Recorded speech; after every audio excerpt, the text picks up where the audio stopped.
você imagine, você está diante de uma prova, a prova mais importante da sua vida. Você precisa ir bem nessa prova, porque todo o seu futuro depende de você tirar a maior nota possível nesse questionário. Você está ali então sentado em uma sala de aula, cercado por vários outros alunos. O professor acaba de lhe dar a tal prova. Você vira essa folha e você descobre que aquele tão temido teste tem apenas uma única pergunta. A pergunta é a seguinte: a pergunta que vale todo o seu futuro, do qual toda a sua história depende. A pergunta é a seguinte: quem é Deus? Quem é Deus? Simplesmente isso. Qual seria a sua resposta? Por onde você começaria? Quantas linhas você utilizaria para responder? O quanto você sabe sobre esse tema? Quem é Deus? Se a sua vida dependesse do quanto você sabe a respeito da pessoa de Deus, que sucesso você obteria nessa prova? Que nota você tiraria? Será que essa nota seria suficiente para passar no teste da vida? De fato, hoje em dia nós ouvimos falar muito sobre Deus. As pessoas dizem que Deus te abençoe. Se Deus quiser, eu juro por Deus, a paz de Deus, Deus te abençoe. Meu Deus! Dentre tantas outras frases que as pessoas falam. Também é muito dito sobre os atos de Deus. Você ouve falar sobre os milagres de Deus, sobre as curas de Deus, sobre as maravilhas de Deus, sobre os sinais de Deus. Muitos dos púlpitos chamados evangélicos de hoje em dia falam muita coisa sobre Deus. Mas é triste constatar que bem pouco do que é dito é a respeito da pessoa de Deus, como ele se revela nas Escrituras. Poucos são os sermões que se propõem a falar sobre os atributos ou as qualidades de Deus, conforme o que a Bíblia diz. Ou seja, as pessoas têm alguma noção de quem Deus é, sim, mas muitas vezes essa ideia não é baseada na própria revelação de Deus, a Escritura, as santas palavras. Mas essa ideia de Deus é baseada na própria concepção das pessoas, no que elas imaginam ser Deus.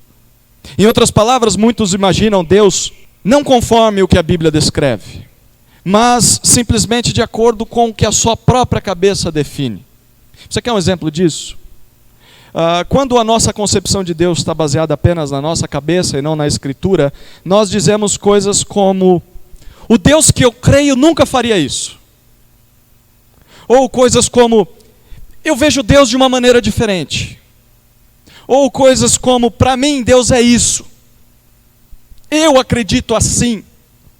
Eu vejo Deus dessa maneira. Quem é Deus? E por que responder essa pergunta é tão importante, a ponto de determinar todo o futuro da nossa vida? Como nós podemos aprender a respondê-la?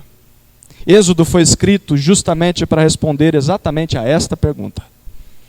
Todos os seus eventos, todas as suas histórias, todos os seus personagens, todos os seus discursos foram registrados com o objetivo de apresentar para os seus leitores uma visão correta sobre o Deus que criou os céus e a terra. E quem eram esses leitores? Os leitores de Israel, de Êxodo, era o próprio povo de Deus, o povo de Israel. Eles haviam sido libertos da escravidão no Egito e agora estavam peregrinando pelo deserto do Sinai, rumo à terra prometida. E em meio a essa peregrinação, que dura 40 anos, Deus inspira Moisés, que é o líder da nação, a registrar as palavras desse livro. Então, Êxodo é a tradução de uma palavra grega que significa saída. Ou seja, esse livro tem a intenção de recontar a narrativa de como foi que Israel saiu do cativeiro egípcio e depois de ter sido escravizado por tanto tempo. Então, quando o Antigo Testamento foi traduzido para a língua grega, colocaram esse nome no livro. Mas já na Bíblia hebraica, Êxodo leva o nome de, vamos lá, Tiago, ver se eu consigo acertar, Wele Hashmut. É o título desse livro na Bíblia hebraica. E por que é esse nome? Porque é a primeira frase que nós lemos no início desse livro. Lá no capítulo 1, versículo 1, a primeira frase em hebraico. E eu gostaria de te convidar a ver essa frase em português, que é a sua Bíblia aí. Êxodo capítulo 1, versículo 1. Wele Hashmot significa: estes são os nomes. Essa primeira expressão que você vê aí no versículo 1. Estes são os nomes. Êxodo tem a intenção de nos contar a respeito dos nomes. Nomes de quem? É a continuação da história de Gênesis. Esses são os nomes dos israelitas que entraram no Egito com Jacó. Ou seja, o livro de Êxodo começa onde o livro de Gênesis termina. E onde o livro de Gênesis termina. Você vai lembrar que domingo passado nós vimos que Gênesis nos conta sobre as origens das nações e, em específico, fala sobre a origem da nação de Israel. Esse povo surge da linhagem de um homem chamado Abraão. Abraão gera Isaac, que por sua vez gera Jacó, e no meio da sua vida Deus muda o seu nome para Israel, que significa Deus prevalece. Com isso, o Senhor quer dizer que vai cumprir os seus planos ao criar a humanidade, mesmo que o próprio homem falhe em agradar a Deus. Houve grande fome na terra onde Jacó vivia com a sua família.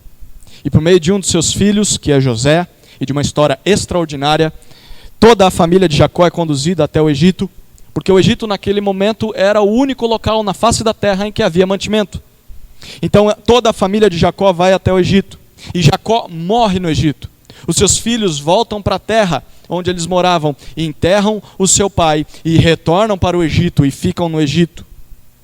Então o livro de Gênesis termina com a morte do filho de Jacó, José, que antes de morrer diz o seguinte aos seus irmãos.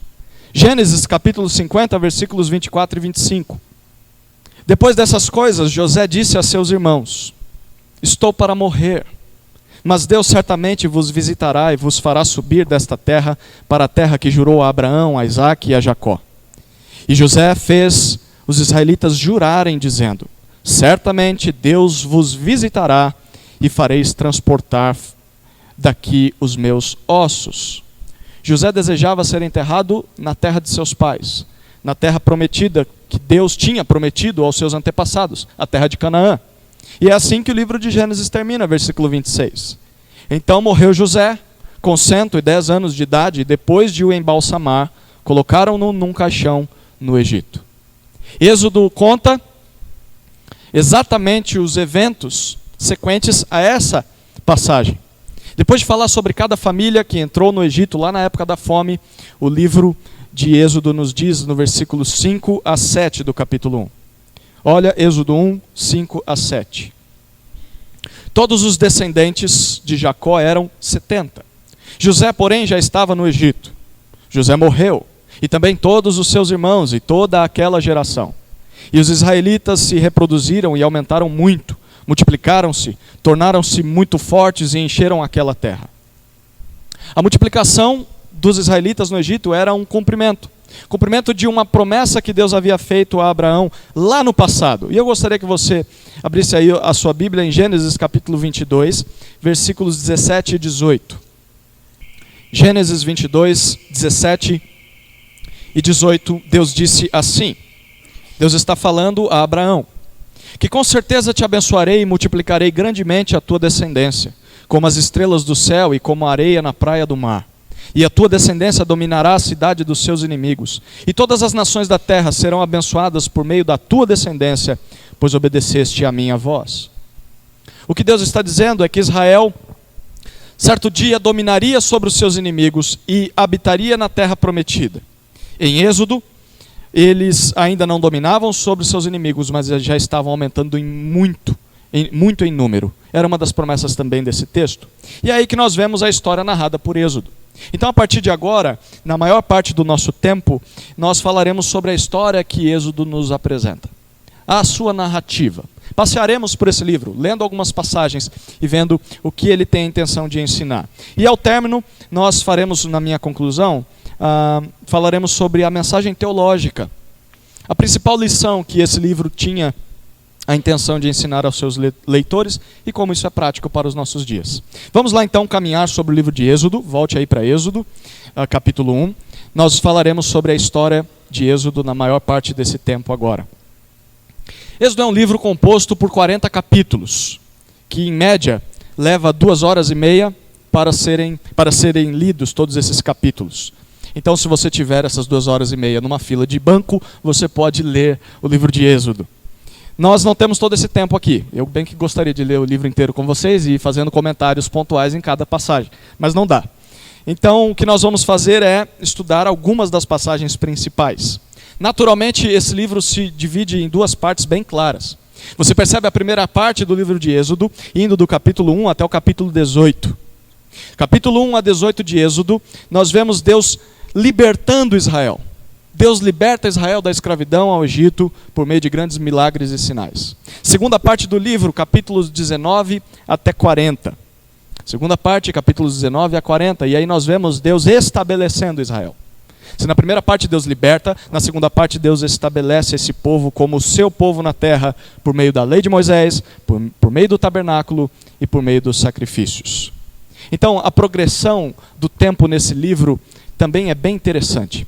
Capítulo 1 de Êxodo, nós lemos um resumo do que aconteceu por centenas de anos, cerca de 4 séculos, só no capítulo 1. Capítulo 2, nós temos o que é descrito, uma história de 80 anos. E do capítulo 3 até o capítulo 40 no final do livro, a velocidade diminui muito.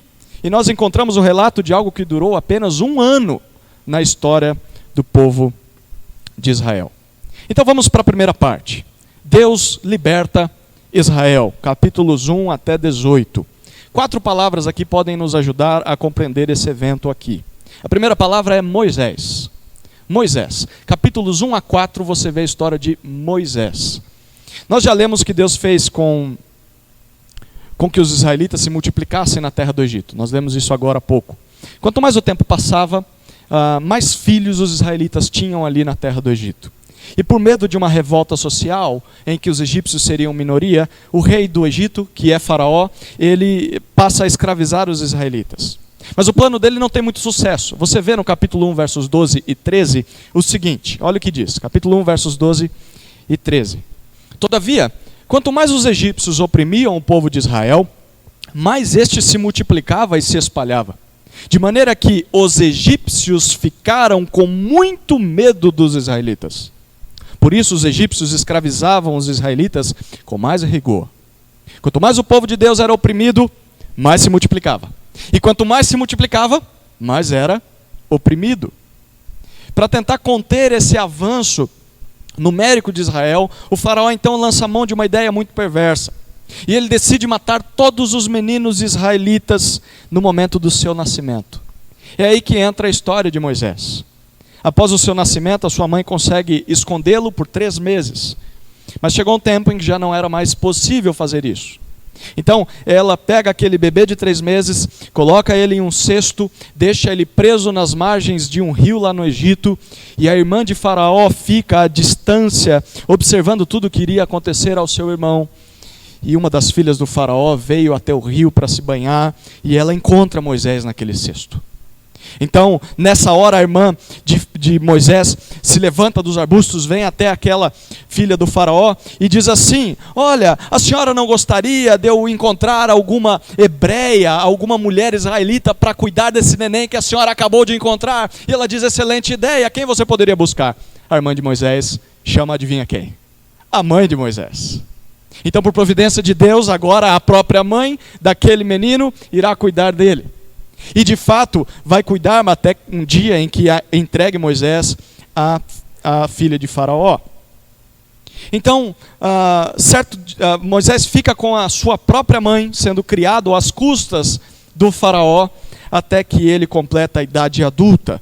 Provavelmente Moisés chega aos 40 anos de idade. E aos 40 anos de idade ele é entregue à filha do Faraó para o serviço do Faraó. Diferente daqueles desenhos da Walt Disney, né, que mostra Moisés como pequeno, correndo pelo palácio do Faraó, nada disso. Ele fica com a mãe dele até se tornar grande, adulto. E certo dia, logo ao chegar ali, Moisés vê a realidade do seu povo sendo oprimido pelos egípcios. Ele vê um dos seus irmãos israelitas sendo espancado por um guarda egípcio, e às escondidas ele avança sobre aquele egípcio e ele mata aquele guarda egípcio. Essa é uma expressão que a gente não imagina em Moisés. O livro de a palavra de Deus diz que Moisés foi o homem mais manso que houve na terra antes de Cristo. Não nessa época. Moisés é um assassino. Moisés mata aquele egípcio. No outro dia, ele viu dois hebreus, dois israelitas brigando. E ele tenta apartar a briga. E um deles diz o seguinte para Moisés, capítulo 2, verso 14. Olha o que diz para nós essa passagem. Capítulo 2, verso 14. O israelita, tentando ser impedido ali de brigar com seu irmão por Moisés, ele diz o seguinte para Moisés: quem te constituiu líder e juiz sobre nós? Queres matar-me como mataste o egípcio? Então Moisés ficou com medo e disse: certamente já descobriram o que aconteceu. Então, por medo de ser morto pelo faraó, Moisés foge até a terra de Midian. A terra de Midian fica a cerca de 450 quilômetros de distância do Egito. Uma caminhada de mais ou menos 6 dias e 6 noites de viagem. Ali Moisés se casa, tem filhos e vive mais 40 anos, até completar a idade de 80 anos. Ao cuidar do rebanho do seu sogro, Moisés passava então os seus dias ali na terra de Midian. Tudo que poderia estar passando na cabeça deste senhor, já idoso, era o de aproveitar a sua aposentadoria e morrer em paz ali ao lado da sua família, mas Deus tinha outros planos para esse homem.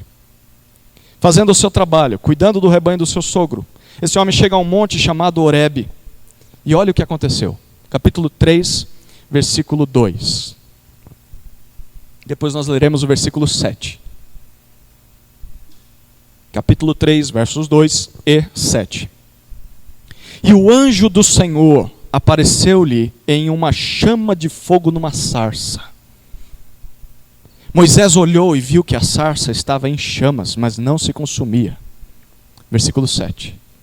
Então o Senhor disse: tenho visto a opressão sobre o meu povo, que está no Egito, e tenho ouvido o seu clamor por causa dos seus opressores. Conheço os seus sofrimentos.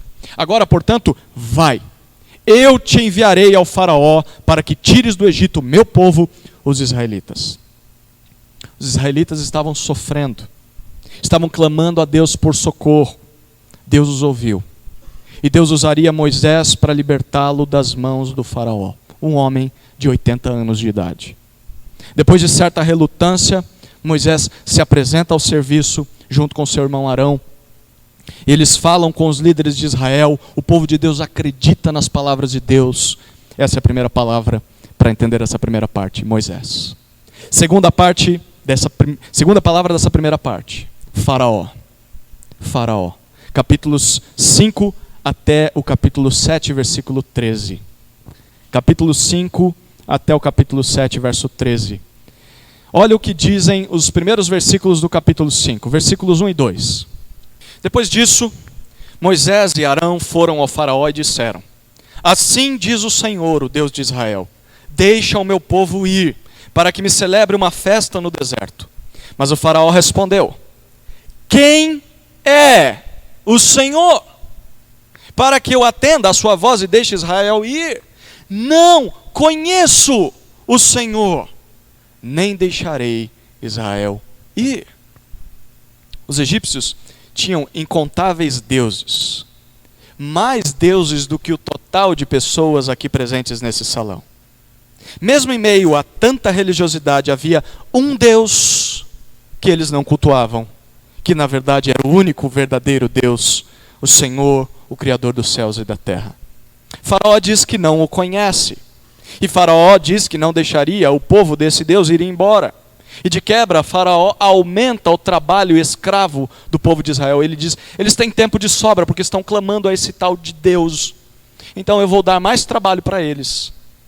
Diante disso, Deus diz o seguinte a Moisés. Capítulo 7, versículos 3 a 5. Olha o que diz lá. Capítulo 7, versos 3 a 5. Deus está falando o seguinte para Moisés: Moisés, diante do que Faraó te respondeu, eu, porém, diz o texto, endurecerei o coração do faraó e multiplicarei os meus sinais e as minhas maravilhas na terra do Egito. Mas o faraó não vos ouvirá. Colocarei minha mão sobre o Egito e tirarei daquela terra os meus agrupamentos, o meu povo, os israelitas, com grandes feitos de juízo. E os egípcios saberão que eu sou o Senhor, quando eu estender a mão sobre o Egito e tirar os israelitas do meio deles. Se os egípcios e o faraó não conheciam a Deus, Deus iria se revelar a eles. E ele faria isso por meio de sinais, maravilhas e grandes feitos de juízo. E por fim libertaria Israel da escravidão. Segunda palavra, faraó. Terceira palavra, pragas. Pragas. Capítulo 7, verso 14, até o capítulo 12, versículo 36. Pragas. Então Deus se revela aos egípcios. E Deus faz isso por meio de 10 pragas terríveis. Na primeira praga, Deus transforma as águas do Egito em sangue. Na segunda praga, ele enche a terra toda de rãs. Na terceira praga, Deus infesta todo aquele território de piolhos. Na quarta praga, Deus traz grandes enxames de moscas. Na quinta praga, Deus provoca uma peste nos animais. Na sexta praga, Deus acomete feridas em todos os homens, em todos os animais. Na sétima praga, Deus faz cair uma terrível chuva de pedras que mata todos os animais do Egito. Na oitava praga, Deus envia uma nuvem de gafanhotos que consumiram todas as plantações egípcias. Na nona praga, Deus faz com que todo o Egito permaneça em trevas por 3 dias. E na 10ª praga, Deus mata todos os primogênitos do Egito. Interessante notar é que cada uma dessas pragas era uma afronta contra os deuses egípcios. Todas elas estavam ligadas ao poder desses deuses. E em cada uma delas, Deus prova ser maior que os deuses egípcios. Inclusive maior até do que o próprio faraó. Faraó era considerado um filho dos deuses. E Deus demonstra que reina até mesmo sobre ele, matando o seu primeiro filho. É digno de nota que os israelitas só escaparam dessa última praga, a morte dos primogênitos, porque sacrificaram um cordeiro macho sem defeito, como Deus havia ordenado para eles. E os israelitas passaram o sangue desse cordeiro nos umbrais das suas portas, da porta das suas casas. E quando o anjo do Senhor passou de madrugada para matar os primogênitos no Egito, o anjo do Senhor pulou as casas em que encontrava o sangue daquele cordeiro sacrificado horas atrás. E esse anjo poupou o primogênito daquela família. A essa data Deus chamou de Páscoa do Senhor, que deveria ser uma festa a ser celebrada todo ano, em memória de quando Deus libertou o povo de Israel da escravidão ao Egito. Essa é a terceira palavra, pragas. Quarta palavra dessa primeira parte, deserto. Deserto. Capítulo 12, versículo 37, até o capítulo 18 nós vemos isso. Depois da última praga, os egípcios imploram aos israelitas que eles saiam da sua terra. E eles chegam a dar as suas joias de presentes, dizendo: por favor, suma da nossa frente, a gente não quer ver vocês mais.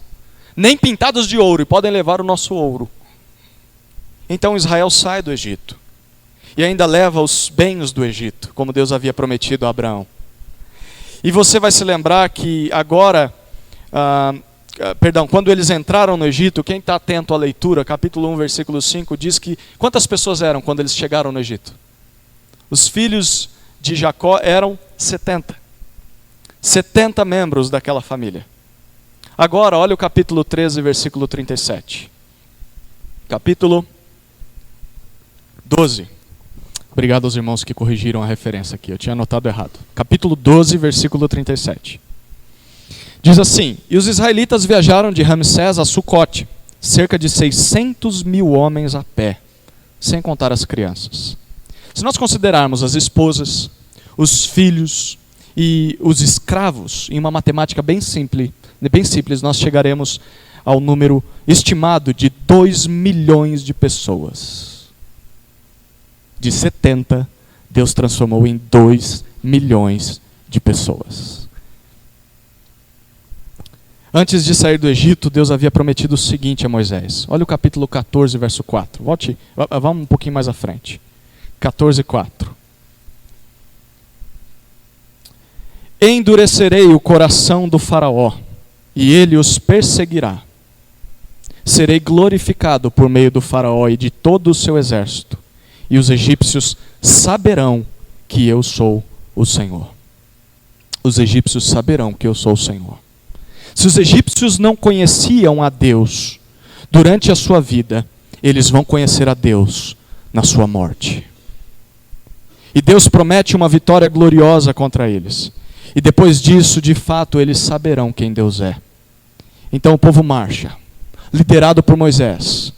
À frente do povo, Deus envia uma coluna de nuvem que os protege do sol e os conduz em meio ao deserto.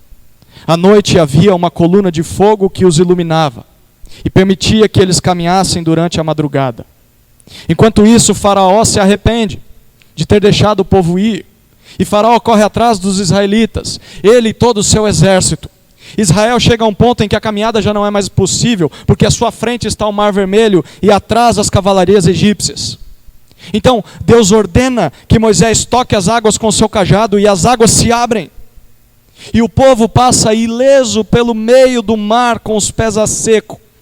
E Faraó vê toda aquela cena. E Faraó então entra por esse caminho em seguida atrás do povo. Porém, quando todos os israelitas terminaram de atravessar o mar, Deus fecha as águas e mata todos os soldados egípcios, incluindo o Faraó. Como Deus havia dito, ele foi glorificado através da vida dos egípcios, ao demonstrar que os egípcios estão em suas mãos e são derrotados por ele a qualquer momento, como foram derrotados. Acontece que logo após esse evento, os israelitas se viram sem comida, sem bebida, e eles murmuraram. Eles reclamaram contra Moisés, mas também reclamaram contra Deus. Eles desejavam voltar ao Egito, apesar de ver tudo o que Deus havia feito. E Deus lhes dá água por meios miraculosos. Deus lhes dá carne de aves. Deus lhes dá uma farinha, da qual eles produziam pão, chamado de maná. Essa farinha caía do céu de madrugada junto com o sereno. Porém, aqueles que murmuraram foram mortos por causa do seu pecado. Essa é a primeira parte do livro de Êxodo, capítulos 1 a 18. Deus liberta Israel. A segunda parte, Deus estabelece Israel. Novamente, há 4 palavrinhas aqui que podem nos ajudar a caminhar por esse texto. A partir do capítulo 19 até o capítulo 40. Primeira palavra, lei. Capítulos 19 a 24, lei. Deus conduz o seu povo àquele monte, sobre o qual ele havia se revelado a Moisés no passado. Naquele local onde ele se revela por meio de uma sarça ardente. O Monte Horebe, que também era chamado de Monte Sinai. Deus manda que Moisés suba novamente, e de lá de cima Deus diz o seguinte para Moisés. Capítulo 19, versículos 4, 5 e 6. Olha o que diz o texto, 19, de 4 a 6. Vistes o que fiz aos egípcios, e como vos carreguei sobre asas de águias, e vos trouxe a mim. Agora, portanto, se ouvirdes atentamente a minha voz e guardardes a minha aliança, sereis minha propriedade exclusiva dentre todos os povos, porque toda a terra é minha. Mas vós sereis para mim reino de sacerdotes e nação santa. Essas são as palavras que falarás aos israelitas. Diante de tudo aquilo que Deus já havia feito por eles, os israelitas são chamados a ouvir a voz de Deus e a obedecer às ordens do Senhor. E a partir daquele momento Deus os transformaria em um povo especial. Um povo diferente de todos os outros povos. Um povo santo. Um povo separado para o uso exclusivo de Deus. Deus então ordena para que eles se preparem e se santifiquem por 2 dias, porque no 3º dia Deus desceria até aquele monte, à vista de todo o povo em meio a uma grande nuvem. O povo obedece. E em meio a relâmpagos e trovões, Deus se manifesta a Moisés. A presença de Deus era tão estrondosa que fez com que a montanha toda tremesse. Olha o capítulo 20, versículos 1 e 2. Então Deus falou todas estas palavras. Eu sou o Senhor teu Deus, que te tirou da terra do Egito, da casa da escravidão. Deus os relembra de que antes eles eram escravos e perdidos, mas Deus os achou, Deus os libertou. Por isso, Deus dá a eles 10 mandamentos, que nós lemos do capítulo 20, versículo 3 até o verso 17. Nós lemos no início desse culto. Os 4 primeiros mandamentos tinham a ver com Deus, a relação do povo com o Senhor. Primeiro mandamento, eles não deveriam ter outros deuses além do Senhor. Segundo mandamento, eles não deveriam fazer imagens de Deus para adorá-lo, ou de qualquer outro Deus. Terceiro, eles não deveriam tomar o nome de Deus em vão. Quarto mandamento, eles deveriam guardar o sábado como um dia de adoração ao Senhor. Os outros 6 mandamentos agora tinham a ver com as outras pessoas. Os 4 primeiros com Deus, os outros 6 com as outras pessoas. O 5º mandamento era honrar os pais. 6º mandamento, não assassinar. 7º mandamento, não adulterar. 8º mandamento, não roubar. 9º mandamento, não mentir sobre os outros.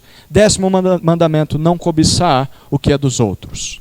Em resumo, essas ordens aqui constituem o cerne da identidade de Israel como povo de Deus. Enquanto Israel praticasse essas 10 palavras, essas 10 ordens, aquele povo seria diferente de todos os outros povos da terra e seria capaz de representar ao Senhor nesse mundo. Após isso, Deus então ordena mais algumas leis a Moisés, e Moisés volta até o povo que está no pé do monte, e Moisés conta essas palavras ao povo, Moisés escreve essas palavras, o povo se alegra, o povo promete obedecer a tudo que foi ordenado. Então Deus chama Moisés novamente a subir no monte. Outra vez Deus aparece em meio a uma grande nuvem no topo do monte, e Moisés permanece ali 40 dias e 40 noites, conversando com Deus. Segunda palavra desse trecho, tabernáculo. Tabernáculo. Nós lemos isso do capítulo 25 até o capítulo 31.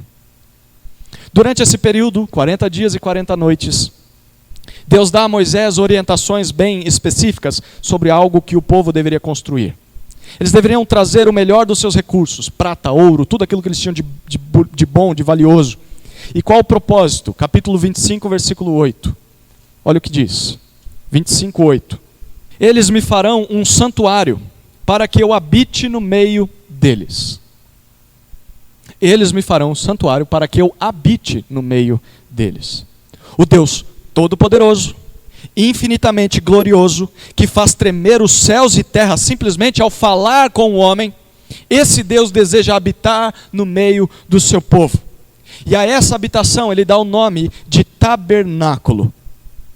Em uma espécie de visão, lá no alto do monte, Deus mostra a Moisés um modelo de como Moisés deveria construir esse tabernáculo. Era uma espécie de barraca ou uma espécie de cabana, como ela deveria ser feita. E dentro dela haveria utensílios de ouro, de prata, de bronze. Haveria um local para o sacrifício de animais. Apenas sacerdotes, que eram os descendentes de Arão a partir daquele momento, poderiam entrar no tabernáculo com roupas específicas, com dias de santificação, de purificação antes de adentrar ali. E só eles poderiam entrar lá para oferecer sacrifícios do povo até Deus, a Deus. Em uma parte dentro do tabernáculo haveria um lugar menor, um lugar separado por uma grande cortina. E esse lugar seria chamado de o lugar santíssimo, ou o Santo dos Santos. Dentro desse local haveria uma arca, uma espécie de caixote revestido de ouro. Dentro dessa arca estariam os 10 mandamentos, aqueles que Deus deu ao povo. E essa arca teria uma tampa, chamada de propiciatório. E a partir disso seria ali, no Santo dos Santos, acima do propiciatório, que é a tampa da arca, que Deus se manifestaria ao povo, por meio de uma coluna de nuvem e de fogo. Terceira palavra, pecado. Primeira palavra, lei. Segunda, tabernáculo. Terceira, pecado. Capítulos 32 até 34, nós lemos isso. Deus está 40 dias e 40 noites passando as estipulações de como deve ser construído o tabernáculo. E o povo ficou lá embaixo. Adivinha o que aquelas pessoas fizeram nesses 40 dias? Capítulo 32, versículos 1 a 6. Vendo que Moisés demorava para descer do monte, o povo juntou-se em volta de Arão e lhe disse: Levanta-te, faze para nós um Deus que que vá à nossa frente, porque não sabemos o que aconteceu a esse Moisés, o homem que nos tirou da terra do Egito. E Arão lhes disse: tirai os brincos de ouro das orelhas de vossas mulheres, de vossos filhos e de vossas filhas, e trazei-os aqui. Então todo o povo tirou os brincos de ouro das orelhas e os levou a Arão. Ele os recebeu de suas mãos e deu forma ao ouro com um cinzel, fazendo dele um bezerro de fundição. Então eles exclamavam: ó Israel, aí está o teu Deus, que te tirou da terra do Egito. Vendo isso, Arão edificou um altar diante do bezerro e proclamou: amanhã haverá festa ao Senhor. No dia seguinte, eles se levantaram cedo, ofereceram holocaustos e trouxeram ofertas pacíficas. O povo sentou-se para comer e beber, e depois se levantou para se divertir. Esse povo, que viveu por mais de 400 anos em uma terra pagã e idólatra, acabou fazendo o que estava acostumado a fazer por tanto tempo. Os israelitas não sabiam lidar com um Deus invisível, como muitos de nós não sabemos lidar. Então, eles querem uma estátua que represente esse Deus. Eles querem um ídolo, uma imagem a que eles possam recorrer, para que essa imagem à sua frente liderasse a peregrinação como uma espécie de procissão. Arão, irmão de Moisés, é chamado. E provavelmente, forçado pela massa a princípio, ele recolhe as joias do povo. E a partir dessas joias fabrica um bezerro de ouro. E ao ver o bezerro de ouro, o povo chama aquele bezerro de Senhor. E atribui àquele bezerro que acabou de ser forjado a libertação do Egito. No dia seguinte, eles realizam um dia de festa e adoração a Deus. Deus estava sendo representado por aquele bezerro. O povo comeu, o povo bebeu, e embriagado, esse povo se diverte, diz o texto. Essa expressão traz a ideia de prostituição, sexo. Provavelmente Israel se engraçou com cultos sexuais, que eram muito comuns nas religiões pagãs da época. E ao ver isso, Deus diz a Moisés lá no monte o que estava acontecendo. Deus decide destruir a todos e recomeçar um povo novo a partir de Moisés. Mas Moisés intercede pelo povo. Aquele que antes era um assassino, agora tem misericórdia e diz: Deus, não faça isso. Tudo que o Senhor fez vai ter sido em vão. Não faça isso, Deus. Preserva esse povo. Na verdade, Deus não destrói porque Moisés intercede. Então Moisés desce. E aí Moisés ouve o barulho das músicas. Moisés não tinha dado tanta bola para o que Deus falou. E quando Moisés vê o que eles estão fazendo, Moisés está descendo com as 2 tábuas da lei. Os 10 mandamentos foram gravados por Deus em 2 pedras, 2 rochas. Moisés está descendo com essas pedras. Ele ouve aquela música, ele vê as danças idólatras do povo, ele se enche de fúria e ele joga as tábuas no chão. E as 2 tábuas se despedaçam à vista de todo o povo. Na verdade, esse ato de Moisés representava o que o próprio povo estava fazendo. Ao fundir aquele bezerro de ouro, ao adorar aquele bezerro conforme eles adoravam os outros deuses, aquele povo já estava quebrando a lei de Deus. Naquele dia, Deus matou muitos dentre o povo, por meio de uma praga, por causa da adoração ao bezerro fabricado por Arão. Os que restaram se arrependeram, e Deus renovou a sua misericórdia para com eles. Moisés novamente sobe o monte Sinai, e ele fica mais 40 dias e mais 40 noites em jejum, sem comer e sem beber. E aí ele agora escreve os 10 mandamentos em 2 novas tábuas de pedras. Ele desce do monte e o povo promete lealdade ao Senhor.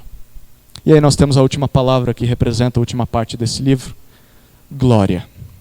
Glória. capítulos 35 até capítulo 40.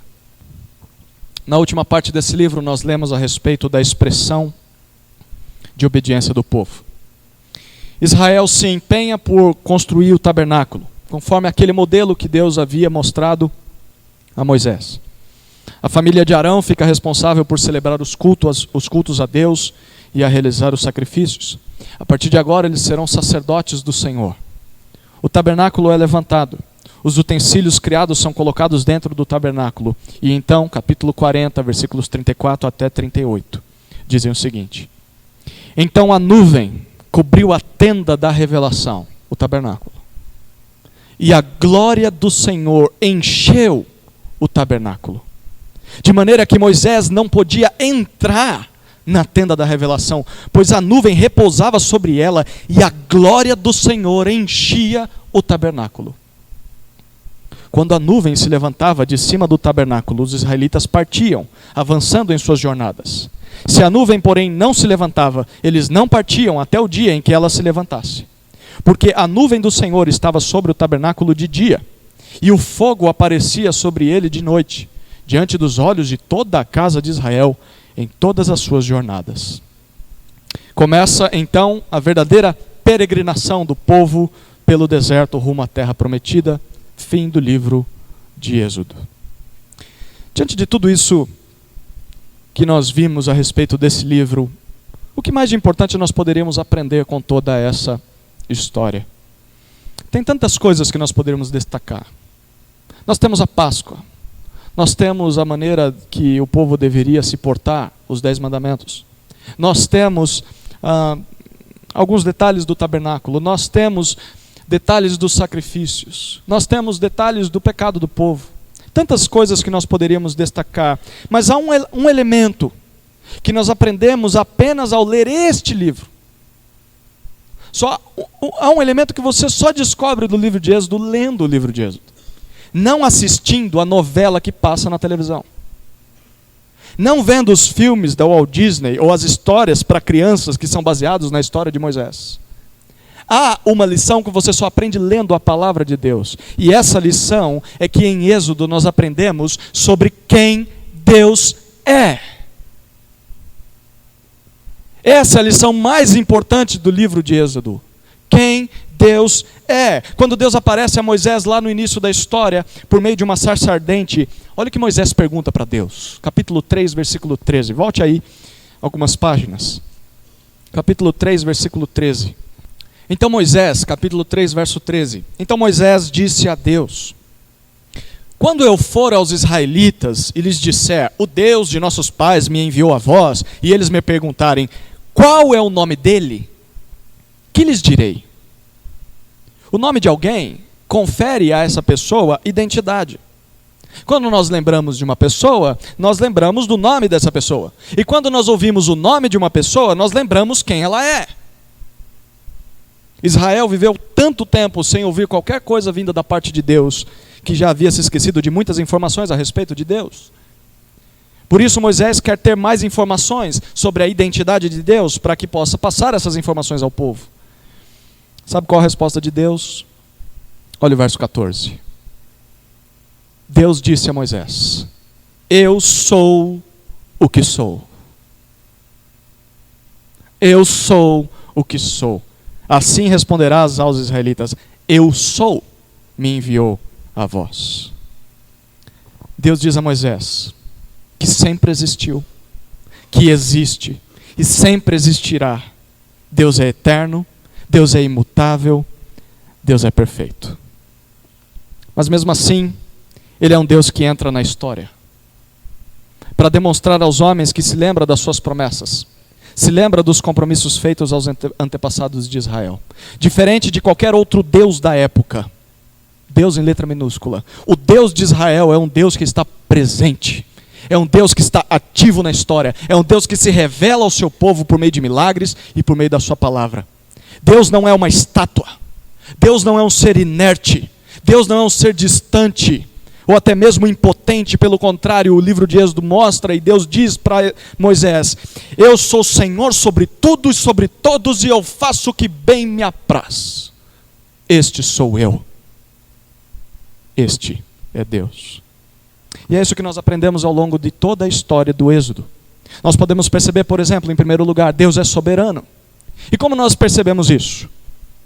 Deus envia o seu povo ao Egito. Deus poderia ter mandado o povo de Israel, quando tinham apenas 70 pessoas, para outra nação, mas Deus decidiu mandar ao Egito. E Deus mandou ao Egito justamente para manifestar o seu poder sobre a nação mais poderosa e mais idólatra do mundo, que era o Egito na época.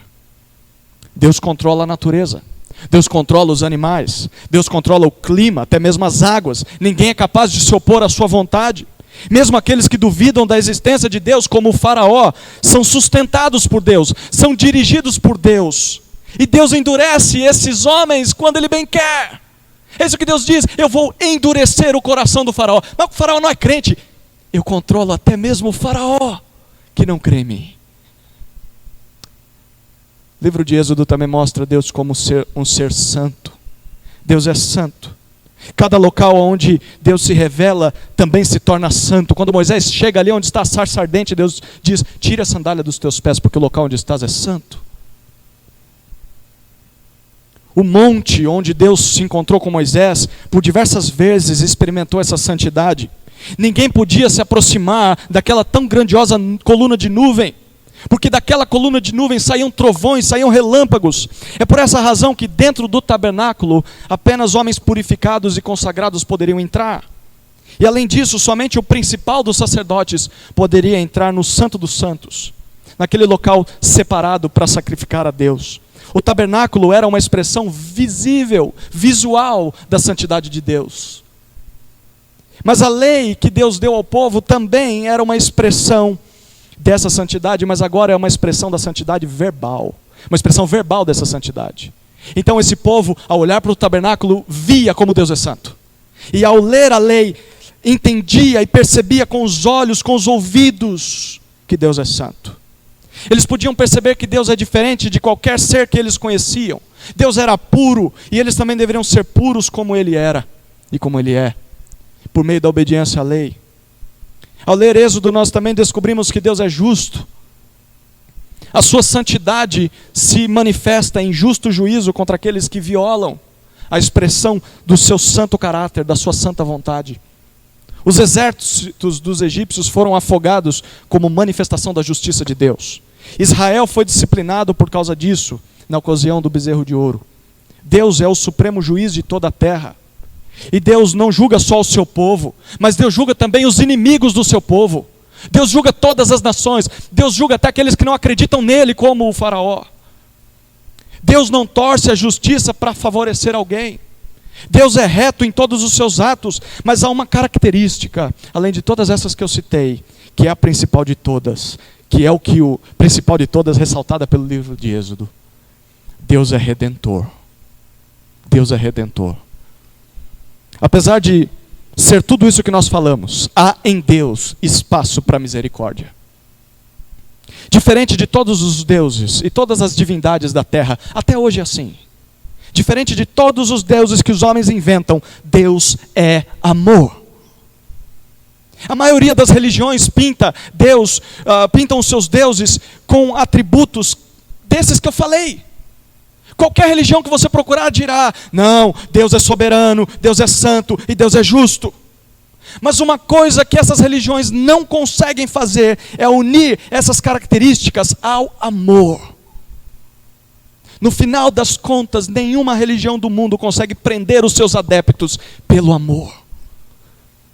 Todos permanecem nas religiões ou por interesse em ganhar algo em troca desse Deus, seja riqueza, seja prosperidade, seja saúde, seja vida eterna, ou por medo. Medo de serem destruídos, medo de serem lançados no inferno, medo de serem castigados pela justiça implacável desse Deus. Esses são os maiores motivos pelos quais muitos se sacrificam por ideais religiosos, ou para receber algo em troca, ou por medo de alguma divindade. Mas o Deus que se revela em Êxodo é tão sublime, tão supremo, que apesar de ser totalmente eterno, totalmente soberano, totalmente santo e justo, também é amoroso e é misericordioso com o homem pecador. Por exemplo, Quando Moisés pediu para ver a face de Deus, olha o que Deus respondeu para Moisés, capítulo 33, versículo 20. Moisés diz: Deus, me deixa ver a sua face. Olha o que Deus responde para Moisés. E disse mais: não poderás ver a minha face. Você não vai poder. Porque homem nenhum pode ver a minha face e viver, Moisés. Nenhum homem é capaz de viver na presença de Deus. Mas ao mesmo tempo, Deus é aquele que quer habitar em meio do seu povo. É isso que Deus disse no capítulo 29, versículo 45. Olha: habitarei no meio dos israelitas e serei o seu Deus. Nenhum homem é capaz de viver na presença de Deus, mas Deus vai habitar no meio do povo. A pergunta é: como isso é possível? Como homens pecadores poderiam viver na presença de Deus sem serem consumidos pela sua justiça, pela sua santidade? Se nós formos honestos, e eu te desafio a ser honesto nesse momento, eu e você não somos muito diferentes dos israelitas. Quantas vezes nós não murmuramos contra o que nós temos, contra os nossos líderes, ou contra o próprio Deus, mesmo depois de ter experimentado vários milagres do Senhor?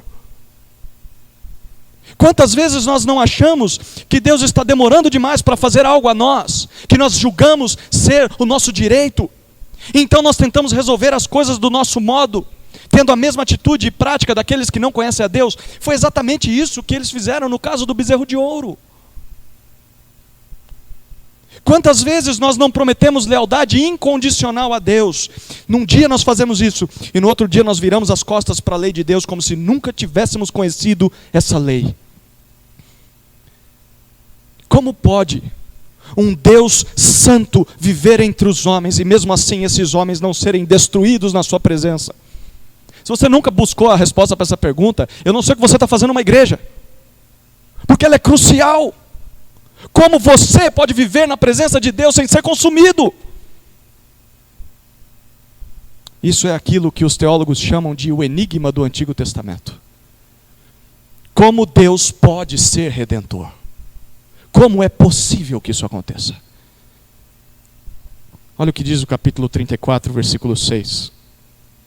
Tendo o Senhor passado diante de Moisés, proclamou: Senhor, Senhor, Deus misericordioso e compassivo, tardio em irar-se e cheio de bondade e de fidelidade.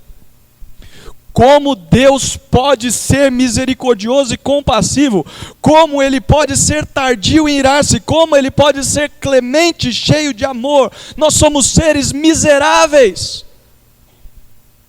Nós somos pecadores miseráveis, tanto quanto o povo de Israel. Nós somos como os filhos de Abraão, nós somos como o próprio Abraão. Nós somos como os filhos de Noé, nós somos como o próprio Noé. Nós somos como os filhos de Adão, nós somos como o próprio Adão. Nós somos seres pecadores. Por mais que às vezes nós queiramos buscar a Deus por causa de alguma situação nas nossas vidas, ou nós tenhamos vontade de fazer o que é certo uma vez ou outra, ainda assim, nós temos incontáveis pecados que nós não conseguimos esconder de Deus. Nós não conseguimos apagar esses pecados da nossa história. Então, se o Deus eterno é todo-poderoso, é soberano, é santo e justo, o que nós merecemos nada mais é do que punição, castigo, destruição. Como resolver esse enigma? É aí que entra o tabernáculo de Deus. Por isso tantos capítulos nesse livro para o tabernáculo. Lembra que eu falei para você que havia um lugar dentro do tabernáculo chamado Santo dos Santos? Lembra que nele só quem era o principal dos sacerdotes poderia entrar? Lembra que ali dentro havia uma arca, um caixote de ouro, com os 10 mandamentos dentro desse local? Lembra que nessa arca tinha uma tampa, e que acima dessa tampa a glória de Deus se manifestava? Você lembra qual era o nome dessa tampa? propiciatório. Propiciatório. Que significa, que raio de nome é esse? O que significa propiciatório? A cada ano, todo o povo de Israel se reunia em volta do tabernáculo e oferecia um sacrifício a Deus, na tentativa de apaziguar, amansar, acalmar a ira de Deus contra o seu próprio pecado. E todo o povo, inclusive o sacerdote, sacrificava um animal como uma maneira de dizer o seguinte para Deus: Deus, eu merecia morrer pelos meus pecados, mas este animal puro e inocente, o sangue dele derramado, será derramado no meu lugar. Ele morrerá no meu lugar. Então o principal dos sacerdotes, chamado de sumo sacerdote, entrava no Santo dos Santos. E ele chegava até a tampa daquela arca, até o propiciatório. E ele salpicava o sangue daquele animal sobre a tampa. E a mensagem que isso transmitia era a seguinte: o Deus Santo não destruirá o povo pecador por quebrar a sua lei, por causa do sangue inocente aqui derramado, que deveria ser o sangue do povo. Era você que deveria morrer, não o animal. Dessa maneira, Deus não executava o seu juízo contra o pecado do povo, e a sua ira era, em certo sentido, apaziguada. A partir desse sacrifício, Deus se tornava propício ao povo. Por isso, propiciatório. Deus agora, que antes o povo era o seu inimigo por causa do seu pecado, Deus agora olha para esse povo e o povo é objeto do seu favor. Deus está propício ao povo. Por isso que a tampa da arca se chama propiciatório. Porque por causa do sacrifício, do sangue aspergido sobre ela, Deus se tornava propício ao povo, retirando de sobre o povo a ira contra o pecado. E sabe quem criou esse sistema de sacrifício? Não foi Moisés, não. Quem criou? Deus, o próprio Deus.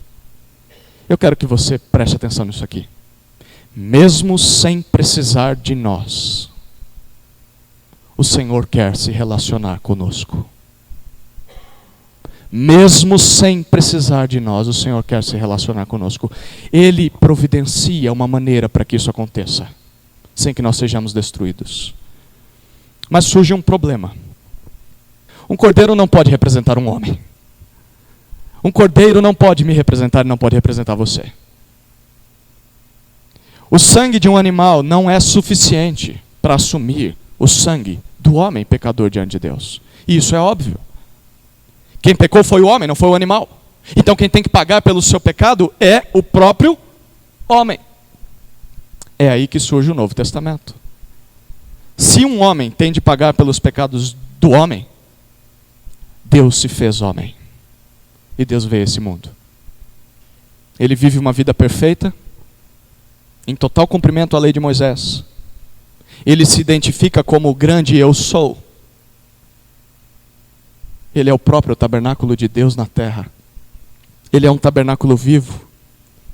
Ele é o verdadeiro pão do céu que veio para dar vida aos homens. Ele é o sumo sacerdote, o único que via a face de Deus sem ser consumido desde a eternidade. E então ele caminha até a cruz. A cruz não é o seu lugar. Ele deveria reinar sobre a terra, mas ele se entrega à morte em um madeiro. E por quê? Porque ali naquela cruz, pendurado, aquele homem, o próprio Deus encarnado, se torna o verdadeiro propiciatório. Ele é o Deus Filho, Jesus Cristo. Sobre ele Deus Pai desfere toda a sua justa ira contra os nossos pecados. O sangue que é derramado não é o nosso, muito menos o de um animal, mas é o sangue, como diz João, o sangue do Cordeiro de Deus que tira o pecado do mundo. Ele assume sobre si as nossas culpas e ele paga por cada uma delas. E aqui está a solução para aquele enigma do Antigo Testamento. Como Deus Santo pode ser misericordioso? Como Deus pode ser amor sem que nós sejamos castigados, sendo que nós merecemos castigo? Queria encerrar abrindo num versículo do Novo Testamento, 1 João capítulo 4, verso 10. Nisto está o amor. Não fomos nós que amamos a Deus, mas foi Ele quem nos amou e enviou seu Filho como propiciação pelos nossos pecados. Por meio de Jesus Cristo, Deus está propício a nos perdoar e nos tratar com misericórdia. Por meio do sacrifício de Jesus, Deus não nos castiga como nós merecemos. Queridos, é por isso que o livro de Êxodo foi escrito. Não só para nos apresentar várias historinhas sobre Moisés. E também não só para nos apresentar quem Deus é e nos dar recursos, por exemplo, para responder a uma prova. Mas principalmente para nos mostrar como podemos nos achegar a esse Deus santo sem sermos consumidos. E todo o restante de nossas vidas, inclusive a nossa eternidade, depende de aprendermos essa lição. Ele é o Deus que exige santidade, mas ao mesmo tempo é o Deus que providencia essa santidade a nós. Para nos achegarmos até Ele, basta crermos naquilo que Ele fez na cruz, por meio do seu Filho Jesus. Então nós podemos experimentar a sublime sensação de nos relacionar com o Ser Supremo que nos criou, sem termos medo de sermos destruídos, ou sem estarmos buscando algo em troca. Porque se você busca a Deus por medo, ou buscando algo em troca, você não conhece o Deus que é amor. Você conhece qualquer outro Deus com letra minúscula, mas não conhece o Deus da Bíblia. Se você busca Deus por medo, ou se você busca só por medo, ou se você busca Deus só para ter algo em troca, você não conhece a Deus. E o que te resta é a ira desse Deus. Quando Israel lesse Êxodo, deveria ser tomado de humildade e constrangimento. O seu pecado deveria envergonhá-los. E a salvação de Deus deveria humilhá-los. A única coisa que eles poderiam fazer é se aproximar de Deus com fé nos meios que Deus havia estabelecido para perdoá-los. E isso deveria provocar neles uma vida de completa busca por obedecer à lei de Deus. Mesmo que isso fosse impossível por completo, eles fariam: Deus, o que eu posso fazer da minha vida, se não viver para Ti? E é isso que esse livro deveria provocar em mim e em você.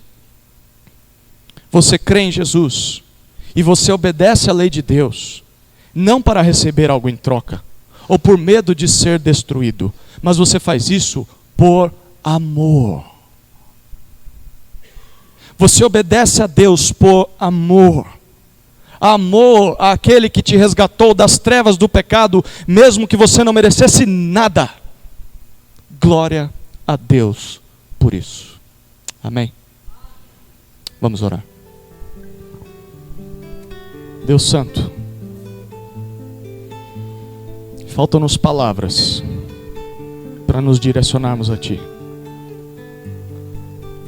Em todo o melhor vocabulário que pudéssemos empregar nessa hora, seria suficiente para descrever quem o Senhor é. A única coisa que nós podemos fazer diante da Sua beleza, da Sua majestade, da Sua santidade, é Te amar com todo o nosso ser. É dar graças pelo sacrifício de Jesus como nosso propiciatório. É nos apegar a essas verdades pela fé. E é amá-lo com todo o nosso ser. E isso será demonstrado em nossa completa obediência à Tua lei. Pai Santo, transforma o nosso coração de forma que não vejamos a Tua lei como regras que devem ser aplicadas, senão seremos castigados. Se há alguém neste recinto, nesse local, que enxerga a Tua lei dessa maneira, eu imploro que o Senhor se revele misericordioso a essa pessoa. Que o Senhor quebrante o seu coração. Que essa pessoa enxergue o Deus de amor que Tu és. Que essa pessoa enxergue a cruz de Cristo como o ápice da demonstração do Seu amor por nós. A nossa oração, Deus, é que a nossa vida seja marcada por essa memória que o livro de Êxodo nos apresenta. Essa imagem de quem o Senhor é. E ao lembrar de quem o Senhor é, nós Te amemos sobre todas as coisas. Obrigado pela redenção. Obrigado porque no Senhor há espaço para a justiça, mas também há espaço para o perdão. Obrigado porque o Senhor é diferente de todos os outros deuses criados por homens. Obrigado porque no Senhor nós encontramos esperança. Não fosse essa mensagem, estaríamos perdidos, porque a nossa esperança seria apenas para essa terra. Obrigado por quem o Senhor é. Te louvamos por isso. No nome do teu Filho. Amém.